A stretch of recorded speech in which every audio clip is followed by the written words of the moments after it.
Jake Karanda, Mama Mapana, Mayambana, Thawai Nungaitabadu, Loina Kaunakre.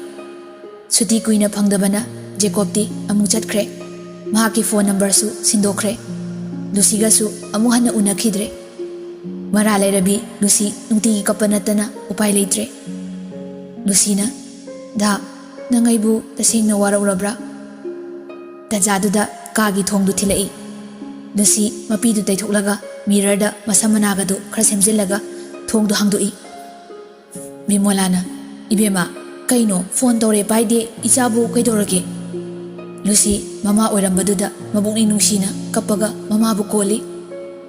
Bimolana, Kapkanuse, Imala Asidi, Kaidorage, Imada Haise. Lucina, Thokriba Todo Adu, Mama the Tamlami. Garden Amada, Lucy, Nupamaga Pamaga, Wari Sanari, Adusu, Mukut Masagado, Biting Aidani. Nakandagi, Nupamana Kore, Lucia. Lucy, Satyingi, Yamgakna, Da. Jacobna, Mahakti Kanano. Lucina, Ma Aigi Marubne. Jacobna, Lao, Tinbiram Lage. Nupaduna, Yani 18 Zage. Jacobna, Lucia, Yaradro. Lucy, Jacoki Manakta, Sensilaga, Nupaduda. Aidadaga Zakragi, Nang Hanjakro. Naziko, Lao, Jalase. Jacobka, Luciga, Halak Minare. Lambida, Jacobna.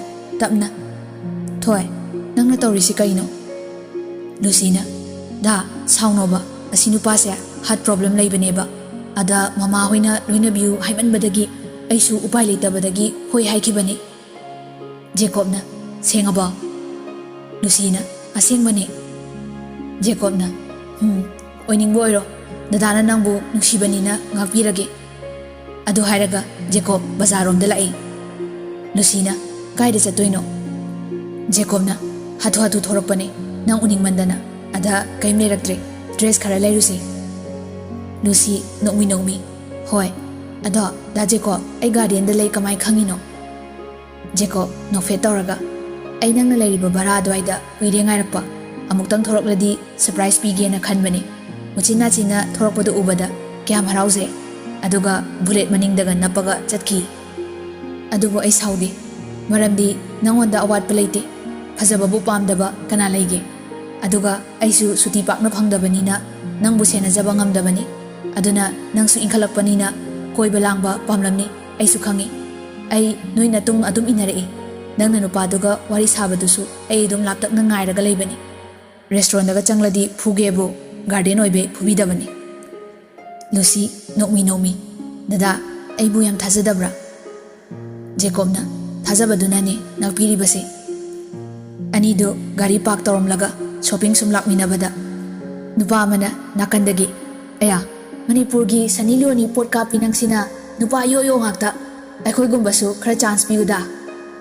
Jacob yam lemna. Inaw adum na mibu hantana khanganu. Nupa aduna yamba atopa nupida sanilioni hairadi kupak sabasu yai. Lucy dadi kaim kairamoy. Lucy yam sauna. Nang se mi usidrira, Noi Napaka Nada Ina Patabali Chatkige. Nupaduna, a koi ipada di Chatebu, Atopa Manipurgi, Ipaguma Mayamga, Hotel Jambagi, video di Yam Lay, Yiming Bra. Jacob Sagalay. Inaw, Nang Swai de Lepo, Aina Pazana Harisin. Nupado, no me. Ay Yamabu Pazana Kangze.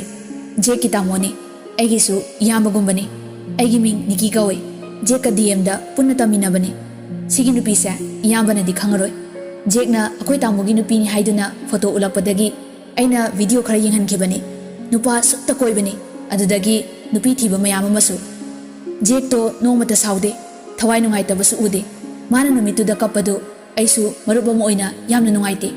Jake na hai akoi tamodi yamna chamba pukchel sengba nupani.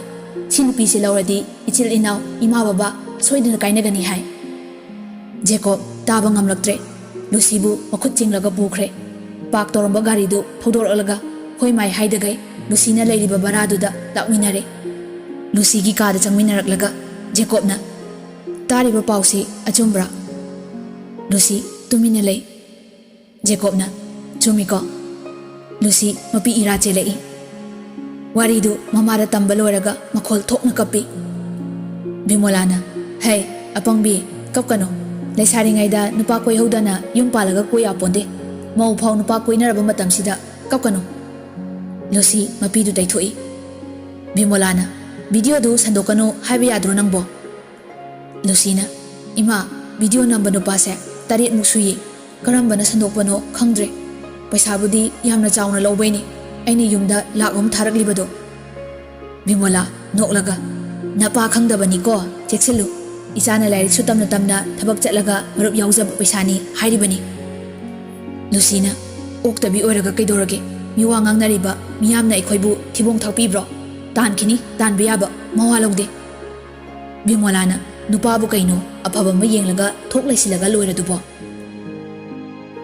Lucy, wakal khalai. Ima, ay atombi oige yabro. Bimolana, phabu pharadi oyu, misu damada oinisidi. Lucina, tamoliyo yampai, nupi angangbudi leirasu, kande, phone toksinke. Lucina, Leoda call torami. Leona, hello? Lucina, tamo, ay ne, mamagi number ne, ay phone do, tahore. Tamogi number si diary da yaurambani. Leona, oh, ay na phone to baga paidabado da saururabani. Lucina, saude saruk kari problem laire na lakpa yadro, leifam khangdabasu nate. Leona, hoine, bhag oirudre, atopa koi krapoi khalure. Lucina, tamo, aidi tamo Leodane, nungsijaise. Nupi thire, macha laire khangna phau, nungsiba ngamniba aigi thamoi sibu, thazabidriba kaigino. Leona, as, thamoiga machum tare. Thamo, ay hojik lake. Lucina, ngasidi laklanu, mama lae, dukan chatki, ngasidi sida laini. Leona, phare adudi, noi ma chakrakanda hairauko. Lucina, hoi, hairake e, mama lae, thamage ko. Leona, thamo. Phone thamnakre, mama machadu onsinaraga nokmine. Bimolana, ijadi sunga waroida, hayeng wai phok nungaini. Punsi haisidi sumaina kharasu kadar phadar haite ya bonte. Haitaba nupidudi wazagedani.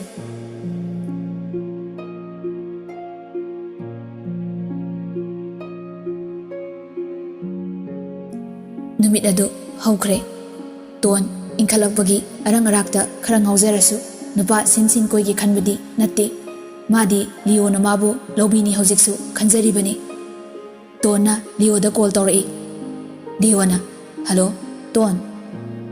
Tonna, kaino tamo, noi nupagi haunabi, kanabu oizaba thiba loiraga, nupibu kaukthokpa miraibase, karigino. Leona, is, kari isauno, inung hek nungsighe. Chohe, pakti, yum sabasu loidore, yum dasu thabak yamsili, office chatte yade, matha saida Ton. Tonna, phana chilasu, wahayamata anida orasu, message harakpa yaidana.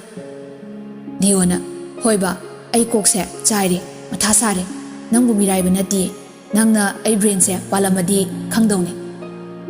Ton kitang taptharaga oinana masaksiga phagi tawbanida aisu sumtamobu nungsibai oinajabani. Leona, oinabiu yaye. Tonna, phare thamage ko. Leona, hoi ay office tagi halaga call torokpa yabra yenge. Tonna, tamo, midi ahing phak wari sanaingo. Ekhoi bani di nomata pung 9 phak sanade nungthil da ngakta. Leona, akhoi kakagi machaga ka thangnai masu nongta sanade mebhar kainade adugini hauji yum sabase siloradi ahing su sanarase nusibi. Tonna, hoi thamre ko. Leona, hoi thamo. Kadar haiba pakhum wataba Leogi langda nupi macha mayam mangba horakte. Adubo nupi singdu kuina loinade. Ton khaktade kuina loinariba. Maram haibabu ton dadi force sizinaba ngamde. Yasu yaroi. Lekai gi mabung amaga tinabanina pakni hinjinba ngamde. Asumna haina Sunday su yokselakle. Roger mapugi mayumda chakchaba chatnaba loiselle. Linthoina, thoiba nangbu chatlaroidro. Rogerna, ima chatoine. Linthoina, kharanganna chatlurodana. Rogerna, kaino ima su chatluse yumsida Sunday orasu babadu leibidong nate. Linthoina, ima yum sanghauge loi chathokpase nungaite pupuda phasana hayuko. Rogerna hoi ma. Roger mapu hoida chatnaba loisinkhre. Nihak leraga Nagampalda mapu hoide yore. Enana wow khubhasado nungairiba. Rogerna khat khraponi atopa nupada ngawbe helaktana nabung tafau irangdi. Enana kaino phasai haibibani saurisiba tha amakhak halaga ibung kaina. Rogerna oi twins tafau minute amani henabado dada cheche kaunaribani yapangdu chatchani New York ta anaibi selasu Manipur sidadi phanik seluso happy enduga yeningde ko. Enana oh my gosh phane kaina yam gaw style. Rogerna yang foreign love somse. Enana ahoy. Rogerna crime di horok phamse dress ni Manipur sida warak pangamdraba nupa mayam yang khale khanglabadi nupi noisu dress ya chekselu. Enana nupa noina phatraga nupi gi dress da tainanu. Rogerna ihe gadha aduna buhari sini nupa phataba yambasida amuk so piradi masani izatu lawraga amuk hato piriduni aduna bu dress tu chekselu haribani kai angang usibo. Sanariba waridu eni taraduna mathaktai lawrai. Hoi yare thoiba sangbaina tara lenba yaroye oroidabada nganglunu lao chak loirabani. Rogerna hoi chak bulame charase. Roger imungda changai. Pupu ai lae. Lukhoina haima isu lae dana. Lukhoi machanupa ahom nupi mapoi. Machanupa yai madudi angang yaude. Machanupa ani dusu nupi amamam tang poi. Aduna machani ngolgi masu Roger bu yamna luna tawzai. Jatina isu lae dana chak loirabani. Rogerna pupu bubo akhoi mado chatsi yadi yumi kanam leiraroi sangauge hayi. Jatina hoi hoi loina chathokpasu phatte phare phare. Lukhoina isubu kari kari watke pupudaga kemta haidrisibo. Rogerna puo ai kaim wateda mamo chaunasu bike leibire. Lukhoina phare phare hai chak tu chana batawsi isu la abanina. Somdana enina tonda call torami. Enina bhai laktribo.